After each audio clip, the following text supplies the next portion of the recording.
Alam mo ba na ang pangalan ng Nueva Vizcaya ay may direktang koneksyon sa Spain?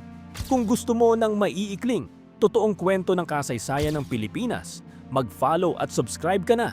Noong panahon ng pananakop ng Espanya, karaniwan ang pagpapangalan ng mga lugar batay sa mga rehiyon sa Europa. Isa rito ang Nueva Vizcaya, isang probinsya sa Hilagang Luzon na mahalaga sa kalakalan at paglalakbay noon. Pero ang pangalang ito ay hindi basta-basta lang na naisip.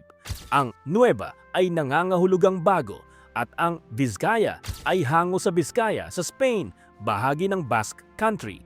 Kaya ang ibig sabihin ng Nueva Vizcaya ay bagong Vizcaya, tanda na isa itong bagong teritoryo ng Espanya sa Pilipinas. Ayon sa mga opisyal na tala ng kasaysayan ng Pilipinas at Spanish colonial records, ganito na buo ang pangalan ng probinsya. Kahit galing sa Spain ang pangalan, ang identidad ng Nueva Vizcaya ay hinubog ng mga Pilipino at ng kanilang kultura. Kung taga Nueva Vizcaya ka, alam mo ba ang iba pang kwento sa likod ng inyong probinsya?